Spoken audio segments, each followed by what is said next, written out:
말씀의 제목은 선한 싸움입니다.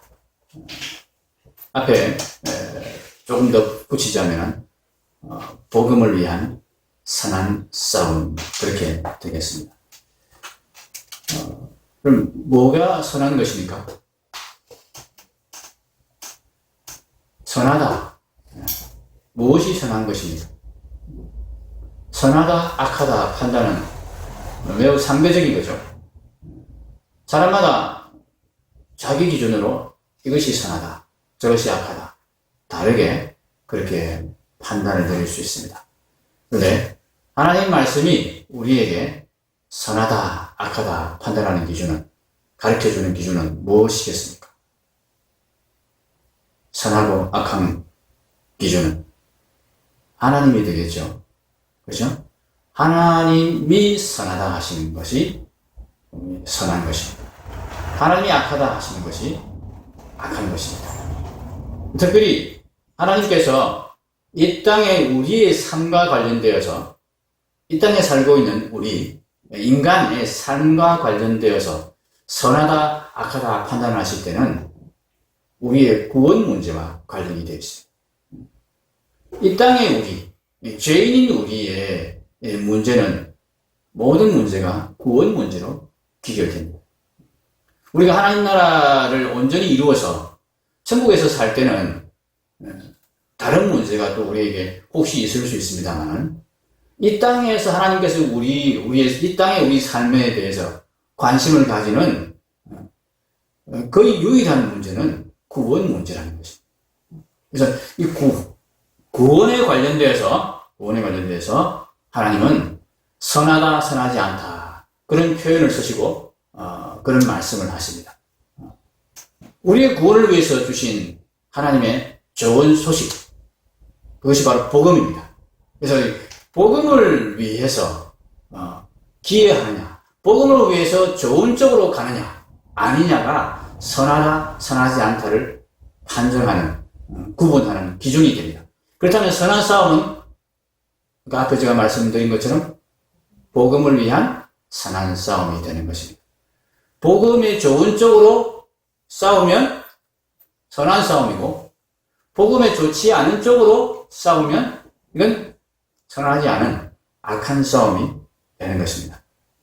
복음을 전하기 위한 싸움, 복음을 드러내기 위한 싸움, 이 싸움이 선한 싸움입니다. 복음을 가려버리는 싸움, 복음을 전하는데 오히려 방해가 되는 싸움, 이 싸움은 악한 싸움인 것입니다. 구체적으로 도대체 어떤 싸움이 이 복음에 참 유익하고 복음을 드러내는 싸움일까? 어떤 싸움이 복음에 오히려 방해가 되고 복음을 가리는 싸움일까? 한번 말씀을 통해서 살펴보겠습니다. 그러려면 우리가 복음을 먼저 알아야 되겠죠. 복음이 뭔지를 정확히 알아야 복음에 뭐가 유익한지, 복음의 좋은 쪽이 어떤 쪽인지 이걸 분별할 수 있습니다. 복음을 모르면 나는 복음에 좋다고 생각하는데 실제로는 복음은 딴 방향이란 말이에요. 복음의 방향은 이 방향인데 나는 복음이 이 방향으로 가는 길인 줄 알고 이쪽으로 가고 있으면서 나는 좋은 일 하고 있다, 나는 선한 싸움 싸고 있다, 그렇게 착각하게 되겠죠. 그래서 먼저 복음을 알아야 됩니다. 복음이 뭔지 정확하게 우리가 알아야 됩니다. 복음을 전하는 것, 이것에 대해서 참 바울은 지금 마지막 죽음을 앞두고 자기가 가장 사랑하는 아들과 같은 후계자 디모데에게 편지를 보내죠. 그것이 디모데 전서와 디모데 후서입니다.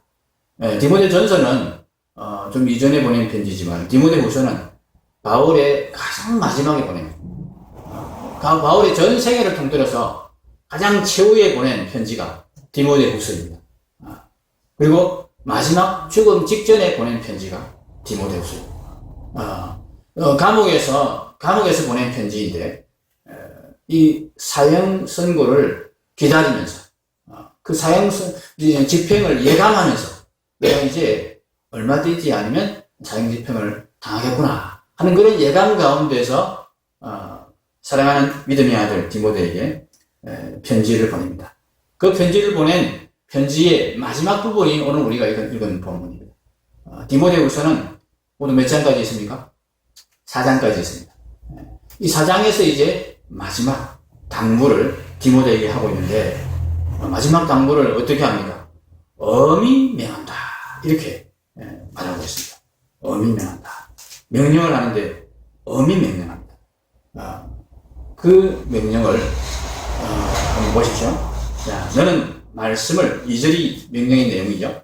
너는 말씀을 전파하라. 때를 얻든지 못 얻든지 항상 힘쓰라. 이것이 엄히 명령하는 명령의 첫 번째, 첫 마디 명령입니다. 복음을 전파하라. 말씀을 전파하라. 복음을 전파하라는 말이죠. 자, 근데 전파하라고 그렇게 말했습니다. 전파하라. 전파라는 말을 다른 표현으로 하면 선포입니다. 선포. 단순히 복음을 설명해서 전하는 것을 말하는 것이 아닙니다. 선포를 하는 것입니다. 복음은 선포로 시작됩니다.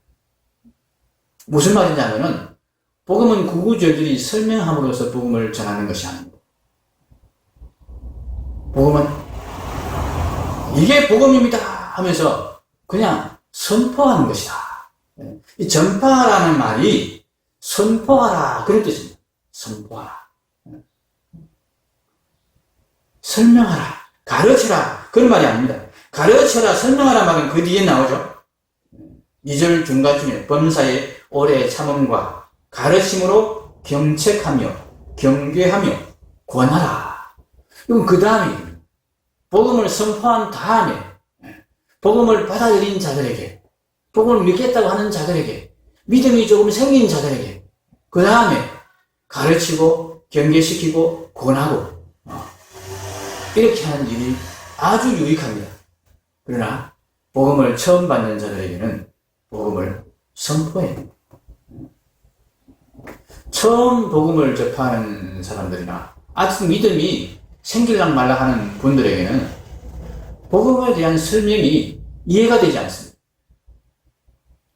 이 복음이 이 땅의 삶에 대해 이야기하는 것이 아니고 이 땅에 없는 삶에 대해서, 영원한 삶에 대해서, 하나님 나라에 대해서 이야기하는 것이기 때문에 그들이 믿음으로 이 복음을 받아들인 상태에서는 조금씩 이해가 가고 자기의 생각을 꺾고 자기의 기존의 가치관을 버리고 하나님의 말씀을, 하나님의 지혜를 받아들이기 시작하게 되면 그것이 고개가 끄덕거려지고 정말 그렇구나, 이게 이제 이해되고 깨달아지는데, 그 전에 전혀 복음에 대해서 받아들일 마음이 안 돼 있는 상태에서는 복음은 설명함으로써 깨달아지거나 가르쳐질 수 없는 것입니다.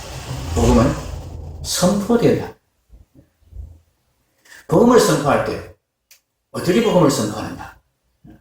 그냥 무작정 목소리를 크게 내서 복음에 대해서 막 고함을 지른다고 복음이 선포되는 것이냐? 그렇지 않습니다. 복음을 선포하기 위해서는 복음을 선포하는 자가 그 복음을 가지고 있어요. 그 복음을 자기 삶으로 사는 그 삶의 모습, 그 몸에 밴 복음으로 그렇게 복음을 선포할 때 그 복음이 사람들에게 전달되기 시작합니다.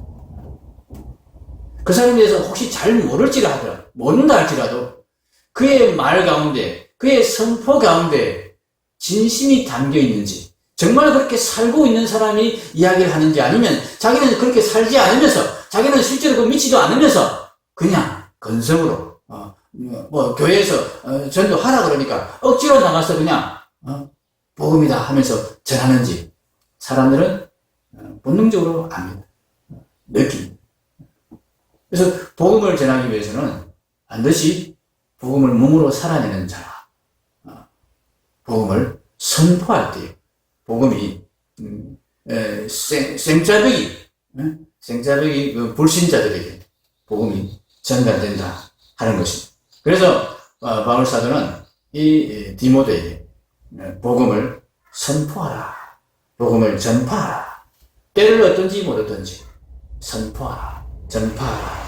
그렇게 엄히 명하고 있는 것입니다. 이 복음을 선포한다는 것, 복음을 삶으로 살아낸다는 것, 삶으로 복음을 전하는 것이 조금 더 들어가서 구체적으로 무슨 의미인가? 복음을 내 삶으로 살아낸다는 것, 이것이 무슨 의미인가? 그래서 우리가 보겠습니다. 3절 한번 보겠습니다. 때가 이르리니 사람이 바른 교훈을 받지 아니하며 귀가 가려워서 자기의 사역을 따를 스승을 많이 두고 또 그 길을 진리에서 돌이켜 허탄한 이야기를 따르리라. 이 사람들은 교회 밖의 사람들을 말하는 것이 아닙니다. 교회 안의 사람들을 말하는 것입니다. 지금은 교회 안에서 그런 일들이 별로 없지만 이제 마지막 때가 되기 때문에 점점 더 마지막 때가 가까이 오면은 교회 안에서도 사람들이 바른 교훈을 받지 아니하는 일이 생길 것이다. 이 바른 교훈이 무엇입니까? 복음을 말하는 것입니다. 복음을 받아들이지 않는다. 복음을 받지 아니한다. 그리고 어떻게 한다고요? 귀가 가려워서 자기의 사역을 따를 스승을 많이 둔다. 이 사역이란 말이 복음과는 완전히 반대되는 말이에요. 복음이 무엇입니까? 복음의 핵심이 무엇입니까? 십자가와 부활입니다. 복음의 핵심. 예수님이 이 땅에 오셔서 자기의 삶과 죽음을 통해서 보여주신 모든 내용이 사실은 복음입니다. 근데 그 내용 중에 핵심이 바로 십자가와 부활입니다. 예수님이 십자가와 부활을 통해서 우리에게 복음을 보여주셨습니다. 십자가를 통과한 자에게, 십자가에 스스로 목숨을 내놓은 자를 하나님이 어떻게 살리셔서 높이시는지를 보여주셨습니다. 이것이 복음입니다. 자기가 죄인임을 인정하고, 자기 스스로는 자기의 힘으로, 자기의 노력으로, 자기의 능력으로는 하나님의 나라를 누릴 수 없고, 하나님 주시는 모든 복들을 가질 수 없는 죄인임을 인정하고, 하나님 앞에서 하나님, 내가 죽을 죄인입니다. 이 죽을 죄인을 하나님 고쳐주시옵소서. 의로 만들어주시옵소서. 하나님, 내 목숨을 내놓습니다. 하나님, 죽였다가 다시 살려주시옵소서. 이렇게 하나님께 내어놓는 것입니다. 그런 자에게 하나님이 십자가의 자신을 내어놓는 자에게 하나님 그에게 부활의 새 생명을 주셔서 그가 하나님의 나라를 상속받을 수 있도록 하나님 모든 복을 누릴 수 있도록 해주시는 것입니다. 자기의 욕심을 계속 가지고 있는 상태에서 자기의 욕심을 계속 포기하지 않고 움켜쥐고 있는 상태에서는 하나님이 결코 영원한 생명, 부활의 생명을 주실 수가 없습니다. 복음이 우리에게 보여주고 예수님이 우리에게 자신의 죽음과 부활을 통해서 우리에게 보여주시는 이 내용이 그것입니다. 하나님을 믿고 죽어야 된다. 왜냐하면 너희가 죄인이기 때문에. 이 죄가 고쳐지기 위해서는 너희가 죽었다가 다시 살아나야 돼. 그 방법 외에는 없다. 이것이 복음이 우리에게 가르치는 바입니다. 그래서 내가 너를 다시 살려줄 줄 믿느냐? 하나님이 너를 다시 살릴 것을 믿느냐? 나를 봐라. 내가 하나님을 믿고 내가 십자가에 죽는 나를 봐라. 그 나를 살리시는 하나님을 봐라. 너희가 나를 따라와야 이 복음의 복을 받는다. 그랬으면 예수님께서 먼저 이 복음의 길을 가신 거예요. 십자가를 통과하지 않으면 부활이 없습니다. 십자가와 부활은 하나입니다. 이 십자가와 부활의 소식, 십자가를 통해서 우리가 부활의 생명을, 영원한 생명, 하나님의 주시는 그 하나님 나라의 생명을 얻는다는 것, 이것이 복음입니다. 이 복음을 사람들이 어떻게 한다고요? 받지 아니한다. 어떤 사람들이요? 교회 안에 사람들, 교회 안에 있으면서 예수 믿는다고 하면서 예수 믿으려고 교회에 나왔으면서 이 복음을 받지 아니한다.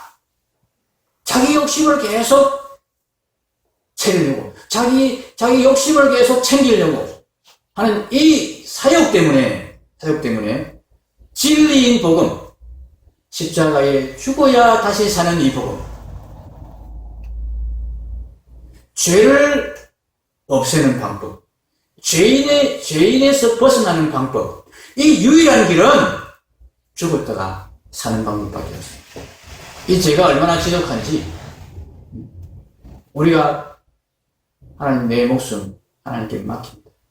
이 죄를 없애기 위해서 나를 죽여주시고 다시 살려주십시오.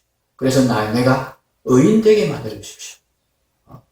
하나님이 나를 다시 살려주실 것을 믿고 내가 내 목숨을 맡깁니다. 내가 죽습니다. 여기까지 가는 것이 구원 얻는 믿음입니다. 복음을 믿는 믿음입니다. 그런데 이 복음을 사람들이 받아들이지 않고 오히려 자기의 욕심을 더 강화시키고 어떻게든 자기의 원하는 것을 더 많이 얻어내고 교회에 나와서 설치는 일이 생긴다. 여러분, 오늘날의 교회의 모습이 그렇지 않습니까? 사람들에게 교회가 이런 소리를 듣지 않습니까? 예수 믿는 놈이 더하다. 예수 믿는 사람이 더 욕심이 많다. 저도 참 욕심이 많은 사람인데 사실 욕심이 많아서 예수를 믿습니다. 그렇죠? 세상 사람들은 그냥 세상에서만 잘 사는 그걸로 만족하는데 우리는 그걸로 만족이 안 되니까 세상에서도 잘 살고 또 죽어서도 하늘나라까지 가서 잘 살려는 이 욕심이 꽉 차가지고 우리가 예수님을 믿습니다. 교회를 나옵니다. 되게 처음에 그렇습니다. 또 세상에서 잘 사는 것도 교회 믿으면, 교회 나가면, 예수 믿으면 세상에서 복을 받는다더라. 이런 헛된 소문을 듣고는 또 교회에 나오는 사람들이 있습니다. 그런 소문을 듣고 교회에 나오면 반드시 이런 식으로 시작을 합니다. 욕심을 챙기고, 자기 욕심을 채우려는 그것으로 이 믿음 생활을 시작했기 때문에 이 욕심을 내려놓지 못해요. 자기 욕심을 내려놓고 자기가 죽는 자리로 가야 무엇을요? 믿음. 하나님이 나를 다시 살려주실 것이다. 하나님이 나를 책임져 주실 것이다. 내가 나를 위해 살지 아니하고 내가 기꺼이 하나님의 복음을 위해 하나님 나라를 위해서 내가 죽는 길을 가면 나의 모든 삶과 나의 모든 행복은 하나님이 책임져 주실 것이다. 예수님을 죽은 자 가운데 살리신 그 하나님의 능력이 나를 책임져 줄 때 나는 내가 나를 챙기는 것보다 더 행복한 삶, 더 안전한 삶, 더 훌륭한 그런 복을 나는 누리며 살 수 있다. 이 믿음이 우리가 예수 믿는 믿음입니다. 복음을 믿는 믿음입니다. 이 믿음에 이르지 못하면 우리는 여전히 자기가 자기를 챙기기 위해서, 자기가 자기 욕심을 챙기기 위해서 그렇게 싸우고 뜯고 그렇게 전투할 수밖에 없습니다. 여러분, 이런 싸움은 어떤 싸움입니까? 선한 싸움이 아닙니다. 그죠? 복음과 반대되는 싸움. 이런 싸움은 악한 싸움인 거죠.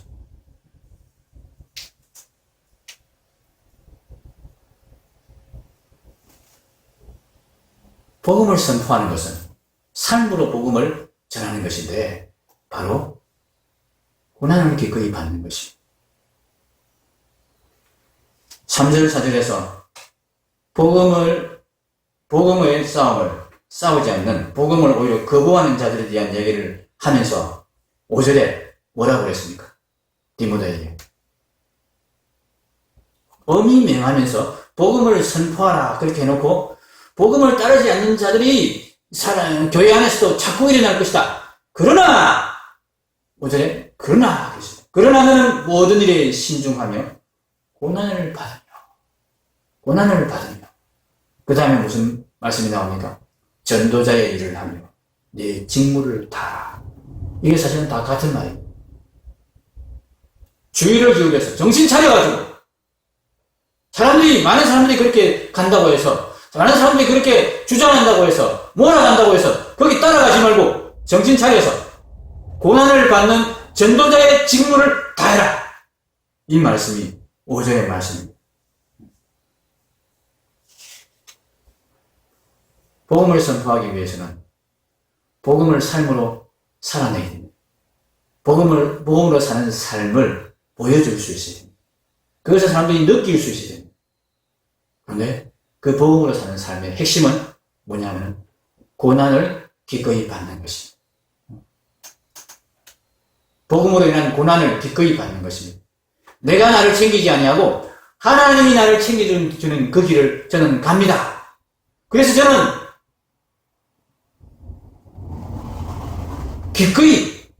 기꺼이 고난을 받는 길을 택합니다. 내가 내 유익을 찾고 내가 수월한 길을 내가 택하고 그러지 않습니다. 나는 핍박을 받고 죽어지고 낮아지고 참 어려운 그런 상황에 나는 기꺼이 들어가겠습니다. 하나님이 그래야만이 복음을 증거할 수 있거든요. 내가 그렇게 할 때 하나님께서 어떻게 하십니까? 하나님께서 나를 그 자리에서 건져주는 것을 경험합니다. 하나님께서 내가 낮아질 때 하나님께서 나를 높여주는 것을 사람들이 보게 됩니다. 이것이 복음에 대한 증거입니다. 자기가 자기를 챙기지 아니하고 자기를 위해 살지 않으니까 저 사람은 그렇게 하니까 십자가의 길을 가니까 하나님이 세워주네. 십자가의 길을 가니까 하나님이 다시 살려주네.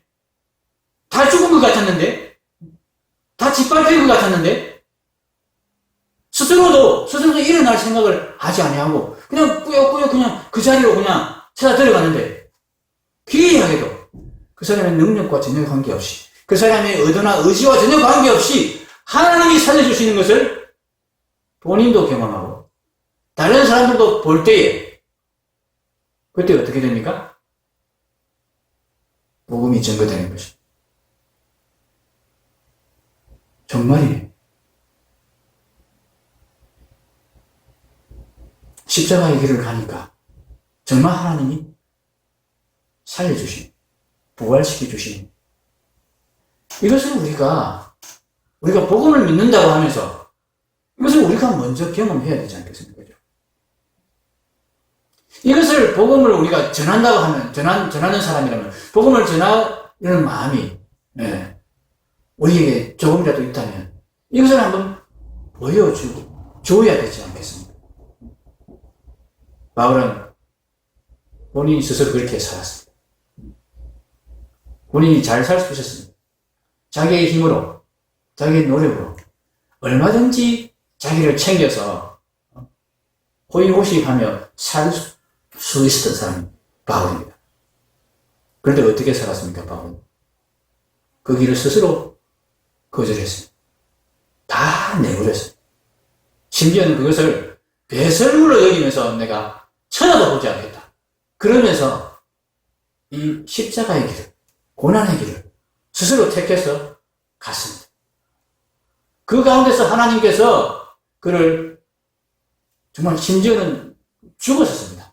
죽은 자 가운데서 살려주시고 감옥에 찾아 들어갔는데 감옥에서 하나님 놀라운 기적을 일으켜서 감옥에서 내보내주시고 하는 그런 일들을 바울 스스로 많이 경험했고 많은 사람들을 그 일을 통해서 복음으로 돌아오게 그렇게 만들었습니다. 복음을 믿게 만들었습니다.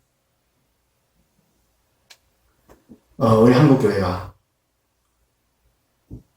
이렇게 고난을 피하려 하지 않고 하나님이 주시는 고난과 핍박을 기꺼이 받으려는 그 길로 좀 자청해서 들어가는 교회가 되면 좋겠습니다.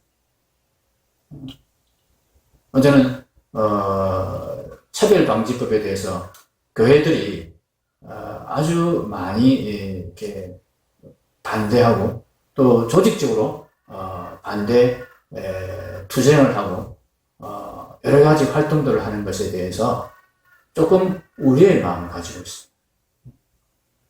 물론 바르지 못한 세상이 참 죄를 죄가 아니다 말하고 참 하나님 말씀에 따르지 않는 그런 길들을 세상이 걸어가는 것에 대해서 우리가 분명히 목소리를 내야 됩니다. 그것은 죄입니다. 그렇게 가면 안 됩니다. 이 이야기를 해야 됩니다. 그럼에도 불구하고 우리가 세상이 죄의 길로 가지 않는 것에 대해서 우리가 강압을 할 수 없습니다. 우리에게 세력이 있고 우리에게 힘이 있다고 해서 우리의 생각을 또 우리의 복음을 그들에게 강압할 수 없습니다. 강압한다고 그들이 복음을 받아들이겠습니까? 목사님들이 이 차별방지법이 통과되면은 강단에서 동성애는 죄입니다 하는 설교를 동성애 여러분 여러분 자녀들이 동성애에 빠지지 않도록 여러분 주의하시고 하나님께서 분명히 죄라고 하셨으니까 그런 죄에 빠지지 않도록 경계시키십시오. 이런 설교를 못하게 될 것이다. 죄를 죄라고 하지 못하게 될 것이다. 죄를 죄라고 했을 때에 처벌받게 되는 법이 바로 차별방지법이다. 그러면서 혹시나 처벌받게 될 것이다. 혹시나 설교하다가 잡혀가는 일이 있으면 안 되겠기에 결사적으로 우리는 반대를 해야 된다. 이런 이야기를 하시는 분들이 있습니다. 물론 죄에 대한 지적을 해야 된다는 그런 순수한 의미로 이 차별방지법에 동성애가 합헌이 되는 것을 막아야 된다 하는 이야기를 하시는 분들이 있습니다만 상당수의 목사님들이 걱정을 하는 것 같습니다. 이게 통과되면 핍박을 받을 거죠. 혹시 설교 중에 자기가 실수하게 돼서 그런 설교가 꼬투리 잡혀서 이제 그것 때문에 이제 경찰에 혹은 검찰에 불려가게 되는 일이 일어날까 싶어서 그것을 염려하는 것 같습니다. 교회가 핍박을 받게 된다. 이것을 염려하는 것 같습니다. 이런 핍박은 받아야 됩니다. 교회는 핍박 속에서 복음을 전가하는 것입니다. 핍박이 없으면 복음을 전가할 길이 없습니다. 교회가 핍박을 받지 아니하고 교회가 세상에서 환영을 받고 교회가 세상에서 왕노릇하고 교회가 세상에서 힘을 가지고 있으면서 세상을 지배하게 되면은 더 이상 그 교회는 복음을 전가할 기회가 없어집니다. 왜냐하면 복음은 십자가를 통해서 전거되는 것이기 때문에 복음은 우리가 힘을 가지고 있고 우리가 세력을 가지고 있어서 그것으로 사람들에게 복음을 강요할 수 있는 것이 아닙니다. 예전에 한번 시대적으로 복음을 강요하려 했던 시도가 있었습니다. 십자군 전쟁을 아시죠? 십자군 전쟁 때 복음을 칼과 무력으로 복음을 강요하려 했습니다. 근데 그 모든 시도는 실패로 돌아갔습니다. 하나님은 그것에 동의하지 않으십니다.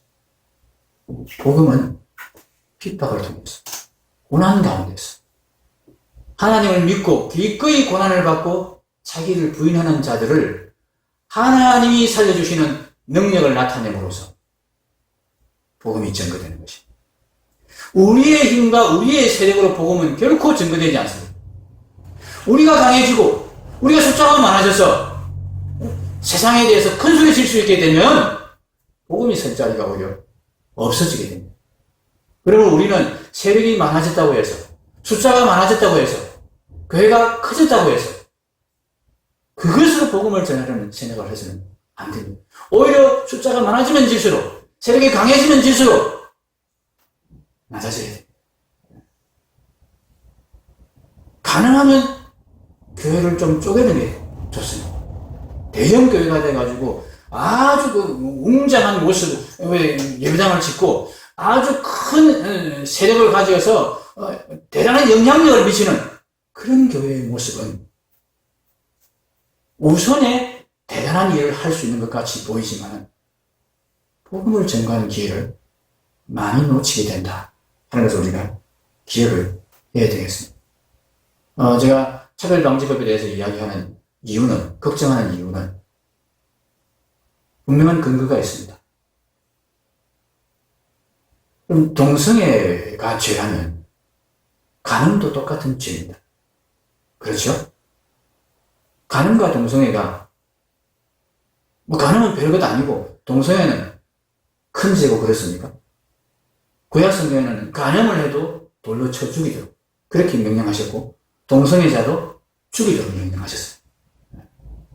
어떤 의미에서는 간음죄가 더 큰 죄입니다. 왜냐하면 동성애는 아주 소수에 의해서만 일어나는 죄지만 간음죄는 일반인 모두에게, 만약에 이것이 죄가 아닌 것처럼 여기지면 모든 사람들에게 다 이렇게 번질 수 있는 그런 죄이기 때문에 그렇습니다. 그런데 간음죄가 지금 세상 법정에서 죄입니까 아닙니까? 폐지됐죠. 그때 교회가 어떻게 했습니까? 얼마나 목소리를 높였습니까? 별로 목소리를 높이지 않았습니다. 결사적으로 반대하지 않았습니다. 왜 그랬겠습니까? 간음죄를 죄라고 한다고 해서 잡아가거나 검찰이 찾아오거나 누가 고소하거나 그러지 않습니다. 근데 차별방지법에는 이것이 정확한지는 모르겠습니다. 소문만 그랬습니다. 그럴 거다 그런 소문만 무성합니다. 동성애가 죄라고 얘기하면 차별방지법이 통과된다 하면은 동성애가 죄라고 가르치면 잡혀간다. 고소를 당한다. 고발을 당한다. 핍박을 당한다. 이런 소문이 무성합니다. 그래서 지금 동성애법, 차별방지법을 결사적으로 교회들이 막 반대하고 서명운동을 하고 있습니다. 서명운동 하는 거 좋습니다. 그것을 죄라고 얘기하는 거 좋습니다. 그런데 핍박을 받지 않으려고 그렇게 결사적으로 나서는 것이 제가 우려가 된다 하는 이야기입니다. 핍박받는 것을 우리는 두려워하지 말아야 됩니다. 우리가 정말 정당하게 이것이 죄입니다. 분명히 죄입니다. 그렇게 이야기해야 됩니다. 그러나 세상은 우리가 죄라고 하는 것을 세상이 다 받아들이고 그 죄를 안 짓습니까? 동성애만 그렇게 합니까? 세상 사람들이 얼마나 많은 죄를 짓고 있습니까? 그들은 죄를 짓습니다. 단지 우리는 그들이 죄를 못 짓게 하는 것이 아니라 죄를 죄라고 지적해야 됩니다. 그렇게 지적하다가 우리가 핍박을 받게 된다면 우리는 그것을 영광으로 생각해야 됩니다. 거기에서 하나님의 복음이 드러나고 증거될 것을 우리는 기대하면서 오히려 그것을 환영할 수 있어요. 하나님 우리에게 핍박받을 수 있는 기회를 주셨구나.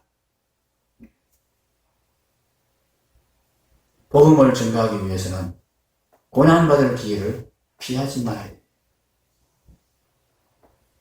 한 70여 년 전에 우리 한국 교회가 이 복음을 증거하기 위해 핍박을 받는 기회를 발로 차버렸습니다. 하나님께서 기회를 주셨습니다. 복음을 위해서 핍박받을 수 있는 기회를 주셨습니다. 복음을 위해서 목숨을 버릴 수 있는 기회를 주셨습니다. 그런데 그 기회를 교회가 개인적으로도 아니고 교회가 공식적으로 총회로 모여서 그 기회를 발로 차버렸습니다. 진사참배 이야기입니다.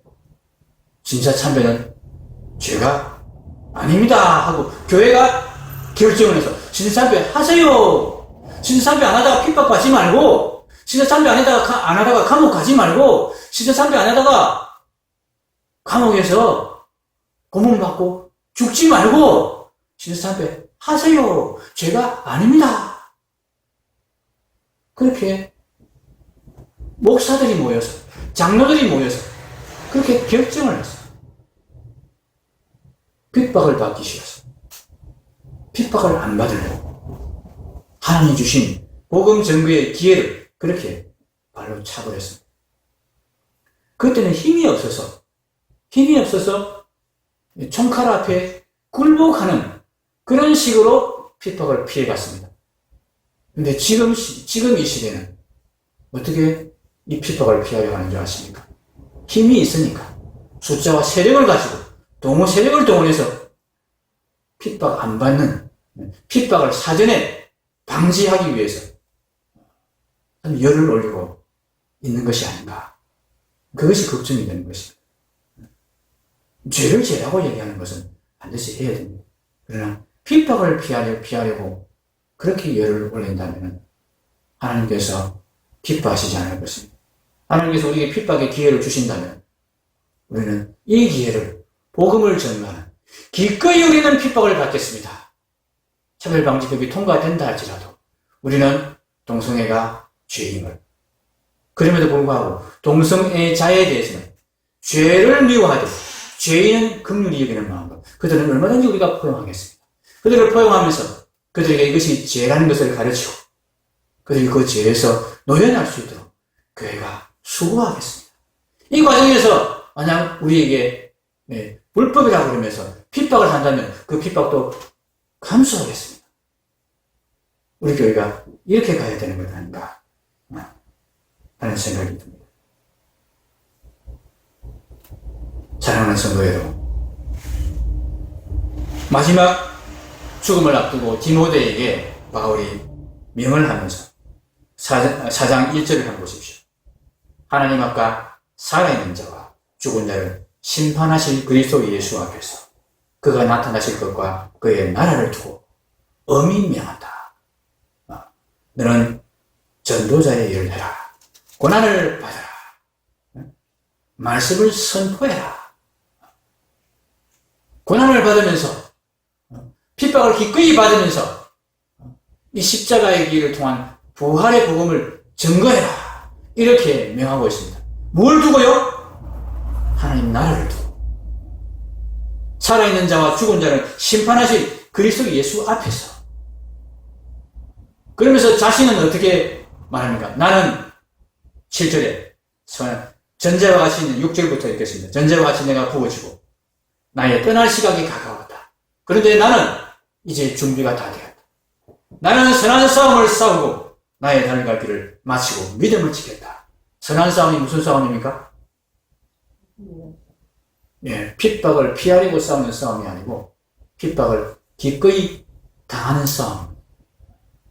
내 안에서 핍박을 피하려고 하는 내 욕심, 내 안전만 생각하는 그 불신앙과 싸우는, 그 자기 사랑과 싸우는 그 싸움이 선한 싸움인 것입니다. 세상에 핍박하는 세력들을 향해서 힘으로, 세력으로 대적하는 그런 싸움이 아니고, 그 싸움을 오히려 핍박을 피하려고 하는 내 안에 죄와 싸우는 싸움. 그 싸움이 선한 싸움인 것입니다. 그 싸움을 나는 싸웠다. 나의 달려갈 길을 마쳤다. 믿음을 지켰다. 그런 나에게는 이제 의의 멸관이 예비되었다. 의의 멸관이 예비되었다. 그런데 이 멸관은 나에게뿐만 아니라 자, 주곧 의로우신 재판장이 그날에 내게 주실 것인데 내게만 아니라 주의 나타나심을 사모하는 모든 자에게도니라. 주의 나타나심을 사모하는 자가 누구입니까? 주의 나타나심을 사모하며 복음의 선한 싸움을 싸우는 자입니다. 나와 같이가 생각되겠습니다. 나와 같이 주의 나타나심을 사모하는 자, 나와 같이 선한 싸움을 싸우며 주의 나타나심을 사모하는 자, 나와 같이 이 하나님 나라를 사모하며 이 살아있는 자와 죽은 자를 심판하신 그리스도 예수 앞에서 이 핍박을 피하지 않고 복음을 선포하는 그런 직무를 다한 자들에게 의의 멸관이 주어질 것이다. 이런 선한 싸움을 싸운 자에게 의의 멸관이 주어집니다.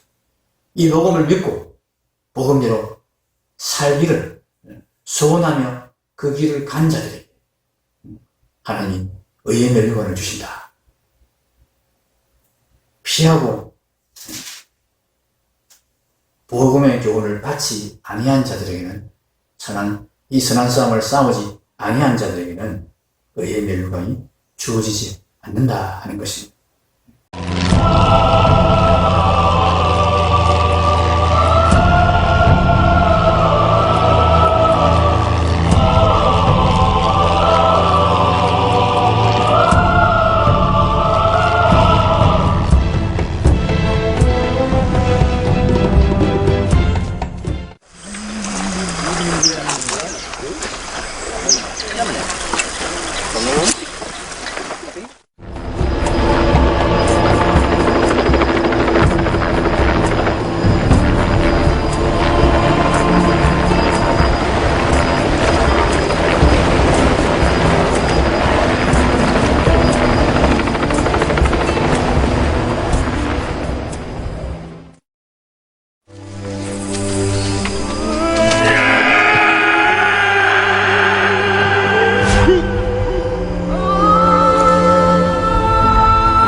Will you defend yourself?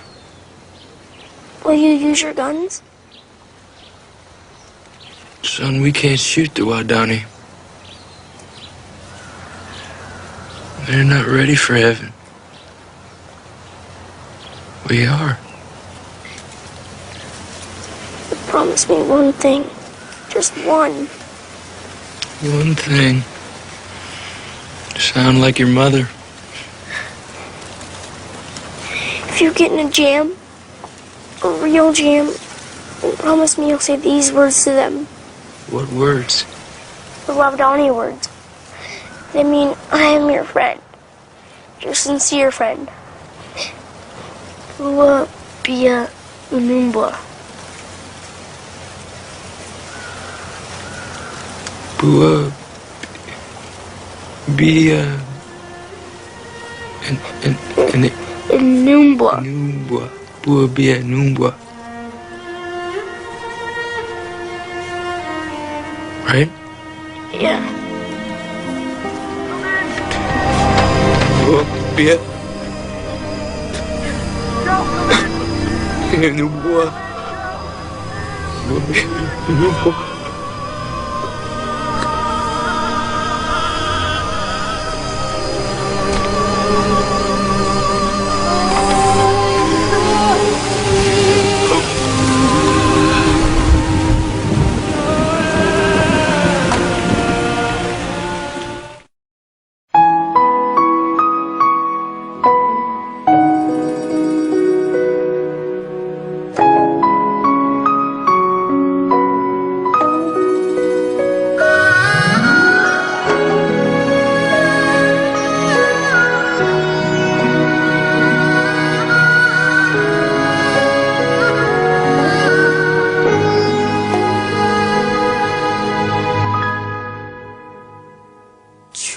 주님이 홀로 가신 그 길 나도 따라가오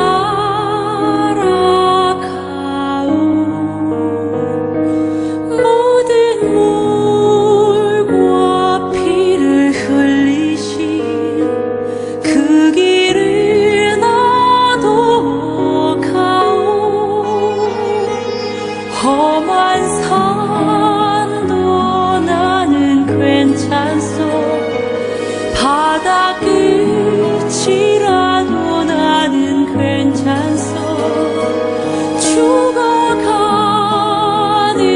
저들을 위해 나